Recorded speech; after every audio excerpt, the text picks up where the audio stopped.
Hello, this is the Mazza Show, where I will take those who are deemed to be people of interest from the online world and I have a discussion with them in an interview landscape. Today I've decided to reach out to speedrun content creator Retro. Upon the release of his latest video, titled How I Cheated These Insane Speedruns, First Time Revealed, in which he exhibits 3 splice speedruns which he managed to get on the official Well, speedrun leaderboard. I got correction for you already there. One of them was not spliced, two of them were spliced, and very important, Alright, one of them used a unique method. how about you let me do the bloody interview? Go ahead. Then, Go ahead. anyway, let's ignore that. So yeah, if you want to find out more about those runs, I'll definitely leave a link to it in the description. But I'd like to start by welcoming Retro to the show and asking him what was his main motive for producing this video. Motive. I mean, I don't know. Back in the days, I made back in 2017 and 2018. I made 3 YouTube videos, both of them pretty big. Both of them, or all 3 of them, I mean, pretty big. All 3 of them took a while to make, and they did pretty successful. But I found myself getting into a rut of like kind of always wanting to have a new video project to work on, but never really getting anything. So I've just been trying to experiment with video ideas. A while ago, I put out a political YouTube video, which got some good reception, but I felt that it's kind of an experimental video, and I felt something off about it, so I put it on unlisted. And this video is just kind of another one of my experimentations of just messing around with different style of video, different type of thing, and seeing what I like doing. Indeed. So do you think this video was or in the future will be a success? I mean, really, in a way, I try to set my bar low for the most part right now with what I consider as a success. Because as I say, right now, I'm kind of experimenting with what type of videos to do, if any. So pretty much just the fact that I actually get a video out there that gets a fair amount of attention. I think this one has already gotten a fair amount of attention. That's enough for it to be considered a success for me. Because even if the video doesn't go and do super well in terms of views or anything, the main thing I'm trying to do is gain knowledge, gain experience, and the whole thing, and gain ideas and creativity and whatnot. So I've gained that, so it's already a success as far as I'm concerned. But Absolutely. will it go on and become that big in terms of views? I don't know. I really don't have much for a prediction for that. I'm going to say probably not, but it could. I mean, it's got a pretty clickbait title. Yeah, it definitely does. Yeah. But let's not talk about your channel for now. We'll come back to that later. Let's talk about this video. So after the release of this video, the Spire community, they seem to be quite disgruntled. Did you expect this to happen going into the video? Well, firstly, I don't know that they're all that disgruntled. I mean, there are definitely some people who are clearly disgruntled about it, but there are also a number of other people who really aren't. So it's kind of a mixed bag. So I don't want to like talk shit about all of them or anything like that. Now, I did expect definitely that there was going to be people who were going to be really mad about it and talking shit and making a big deal out of it. That was obviously going to happen because there are just people in the Spire community who are like that. So that's not a surprise at all. But it's definitely not everyone. There's definitely a fair amount of people who are just taking it as they should, which is just a fucking children's video game. That sort of answers my follow-up question. I was gonna ask, for those who have been acting quite disgruntled, do you think they have any good reason to act that way? Like I can see why I can kind of understand why they would do it, but no, I don't think there's a good reason. I wouldn't personally. This is not the type of thing I personally get mad over. I try to make everything as much as I can all fun and games. This to me, it was fun and games. It's not like it was a really super long case of deception that really actually genuinely hurt people in their personal lives or anything like that. It was a bit of fun. It was a bit of banter. That is the type of thing. That is how I perceive it. Basically, it's not the type of thing I would ever get mad about. So as far as I'm concerned, there isn't a good reason to get that mad about it. Of course. And you previously had a bit of a reputation in the Spire community due to several factors. We won't go too much into them. I'll obviously bring up your old cheating and speedrunning video where you'd actually produced another splice run of Spire at that time. Yeah. But yeah, well, you only use it as an example in that video there. It wasn't any sort of deception technique, but were you surprised that they were so receptive to your run submissions when you decided to make this video? What you mean? Am I surprised that they even got verified at all in the first place? Yeah, precisely that. To some extent. Actually, when I was first thinking about doing it, I did make quite a bit of an effort to try and make myself look somewhat legit. So I actually had a chance of getting the runs on there for the video, because I don't think it would look very good in the video if they didn't get verified at all. So I knew that I think that when I was first planning my first submission to the leaderboard as part of this whole splicing operation, I spent a while talking to people like Newer, and I was like, oh yeah, I've been playing the game fucking so much. I went to New and I was like, oh yeah, I just wrapped up another 8-hour Spyro sesh. I was chatting bollocks, obviously, but just trying to give this impression to him, like, oh yeah, I was actually serious about playing the game. So I think I did have to do a fair bit of work, you could say, in the lead up to all this, to even give myself a chance of getting these runs verified at all. So yeah, somewhat surprised, you could say. I see. And obviously, not to mislead the viewers, you previously did have a legitimate world record in this game. That is correct. Is that correct? Well, actually, what happened earlier today is Talks. So if you watch the video on, if you watch my most recent video, whatever it's called, I've already forgot the title, how I cheated these insane world records, or how I cheated these insane speedruns.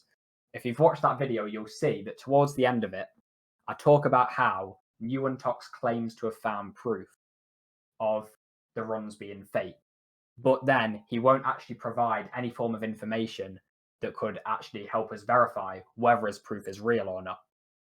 So I'm still trying to uncover whether he does actually have proof or not. And earlier today, Talks sent me a message and he was like, what about your old 829 run from 2016? Was that fake as well? And I said to him, well, if your new method is so fucking good, you should be able to tell me. So I'm waiting to hear back from him on that. I want to hear from him. Can his supposed method detect whether that run was fake or not? So I'm staying. My official stance is neutral on that one, on whether that run is legit or not, until we get. I'm using it as like a bargaining point to try to figure out what's the truth about this method. Indeed, I think that's quite a legend method. Quite a good method indeed. And actually, it's good that you've gone on to Nguyen, because I did actually want to talk about Nguyen. I wanted to say, because obviously he'd claimed to have found some sort of proof that your run was cheated, before it was revealed that it was cheated, of course. And I was just going to ask if you believe this to be true, if you believe that he actually does have this in his arsenal. I'm really on the fence on this one, because firstly, he has recently been, the runs have not been out for that long, and I think throughout the majority of the time that the runs have been out, they've either not been, Nguyen has not been looking into it that much, and /or he's been at ESA. Recently he's been at ESA, and he claims to have found this proof like during the time of being at ESA, which is like, isn't this meant to be a time where, you know, he's socializing with people, he's going to all these speedruns and whatnot? You're really telling me that he was sitting there with Drashed and whoever else, spending their ESA time just huddled around a computer looking for ways to detect my splice? Maybe that is what happened, but it's a bit weird that they would find it whilst at ESA, of all places. It can't, you know, that's just another little thing that makes me a bit suspicious of whether there is actually proof or not.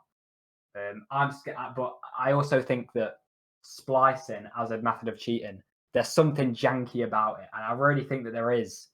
That I really am convinced that even if Nguyen hasn't found a way, even if he is just lying, I think that there probably is a way. I'm not sure what it is, but I think that there probably is a way to detect it that I don't know about. So I won't be surprised if he does have a way, but I wouldn't be surprised if he's just lying as well. I'm pretty much on the fence with that one right now. Yeah. Let's drift off from Spyro then. Let's go towards the Mario. So obviously you managed to get the task inputs to be played on the console for Mario. Similarly to how in the GDQ events we have like the task bot segments. Do you know about those? Yeah, actually, I am pretty much. I think I'm using the same hardware here as what is typically used for GDQ nowadays. Yeah. But the thing is, in the video, I said when I introduced this hardware that I'm using to play these task runs on my N64, I say in the video, I don't want to make this into a cheating tutorial, so I'm not going to tell you exactly what this is or how you can find it or how you can set it up. I'm not going to tell you the details on that because I don't want to make this into like a tutorial. Likewise, in this interview, I'm not sure if I should break that and go into more details. I think that's fair. One thing I did want to just ask, how long did it take to set up the process for you? To set up the whole task equipment. Yeah, and maybe even task the run as well on top of that. Oh well, tasking the run does not take long. I mean, I already know, I learned many years ago how to make tasses, and it's not that hard to learn, especially if you're just doing RTA stuff like I was doing it. And I was just doing RTA strats in the task. Very easy. Once you learn just the basic tools, doesn't take long. Yeah. So making the task very easy. Getting the whole device set up to send all the inputs to my N64, also a pretty easy process. It took me a bit of time just because when I first got this task device here, when I first got it and I had to set it up, there are a couple different ways you can go about setting it up. And I wasn't sure at first exactly how I was going to do it. And I had to wait around a while, ordering equipment and whatnot, ordering little bits and pieces that I needed to get it set up. And I had to wait around for that. So it took maybe a bit longer than it should have because of that. But overall, it didn't really take very long. It's not a particularly hard process. I see. So on top of that, I remember when you first informed me of the process, of the video you're making, and you told me you were anticipating getting a sub 16 time in the 16-star category, but you ended up not doing that. Did you just think it was a bit trivial of a goal to get, or were there any other reasons why you didn't do this?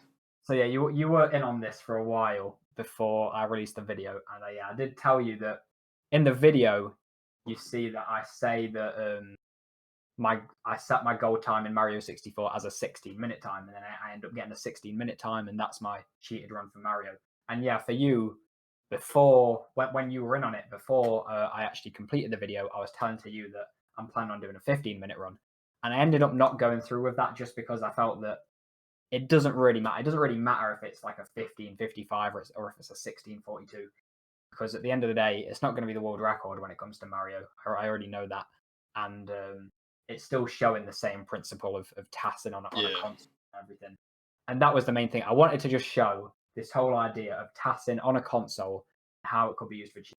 No one has shown that in videos before. People have shown tassing and how that could be used for cheating, but they've never shown doing it on a console. So I just really want to get that in there. Ultimately, the final time didn't matter for that. So I just thought it was just going to be additional effort that's not really worth it. All right, marvelous. And let's go back to your YouTube career. And let's say, as for the whole cheating and speedrunning YouTube, it's sort of like a craze, a trend. Whether making or watching the videos, what interests you about that sort of content? Well, one thing that you will know about me because I've spoken to it about you in the past is I do have a bit of a passing interest in magic, where every once in a while, generally I go on a cycle with magic where I'll spend a little while looking at the latest books, the latest DVDs on magic and whatnot, and I'll catch myself up with it, and then I'll stop caring about it for a while, and then a while later I'll go back into it again, and I'll take a look at the new books and DVDs that have come out since I was gone, and I just go in this this cycle with magic, and just keep myself up to date with it every once in a while. So I'm interested in magic, and the thing that interests me about that, I don't really perform magic. I have done it occasionally when I've had an opportunity, but I care more about performing magic. I'm very interested in all the tricks behind it, the choreography of it, just all the details that go into making a good, deceptive, and entertaining magic trick. And when you think about it, cheating and speedrunning, it's a similar thing. It's about deceiving people, various different, sneaky, clever ways you can do that. Same thing as in magic. But also in magic, usually when you do magic tricks for someone, you're deceiving them. But at the end of the day, you're not doing it for a harmful purpose. At the end of the day, you're just doing it to entertain them.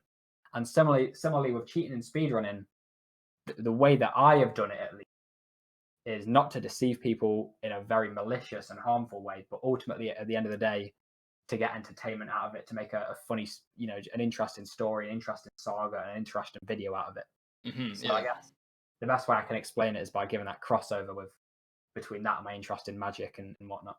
So would you say to get this deception over on someone is quite a euphoric feeling for you? To some extent, it's not. I don't know. It's not a euphoric feeling getting the deception over on someone necessarily. It's the whole process that goes into planning it, considering all the options, considering all the possibilities, thinking of what is going to be the best, most effective way to pull this off, and just trying stuff out. That's kind of just like the journey more than the end goal is interesting to me. All right, yeah. So before we wrap this up, let's talk about something that everyone's going to want to know. You've been very sporadic with your YouTube uploads. Do you have any plans going forward for your channel? Not really solid plans. I would say that in the future, I probably need to. I want to start making YouTube videos. Here's what I'm thinking right now, and I could change my mind on this at any point. But what I'm thinking right now is if I really want to get into YouTube to much of a significant extent and keep my career going there, I need to start making videos that are not low effort, but shorter and generally quicker and generally easier to make. So lower effort, but not low effort, but lower effort. I need to start doing that type of stuff. And this video was maybe the first step towards that direction, because this video, I think it did take still probably more effort than it should have, but it was lower effort than my previous videos. It didn't take that much research really, or editing work and whatnot. It was kind of relatively quick and simple. Still maybe not quick and simple enough, but maybe this is the first step on that direction. Just getting into a point where I can actually make videos consistently, because they don't each take so long. Yeah, just something so you can up the volume a little bit. Yeah. Yeah, so would you say as of right now you've got no videos in the pipeline, no ideas in the pipeline? No clear ideas, no. All right, well, I think that's a good place to wrap up then. Thank you for coming on the show, Retro. It's been a pleasure talking to you, as always. Thanks very much. Absolute honour to be here on the first episode of the Mazza Show. And I'm going to wish you a great success in building it up. And Thank you, I appreciate that. Very appreciate that. We'll be looking for some new guests soon, so stick around. This has been your boy Mazza, and I'm not signing out because that's Retro's line, but I'm leaving you.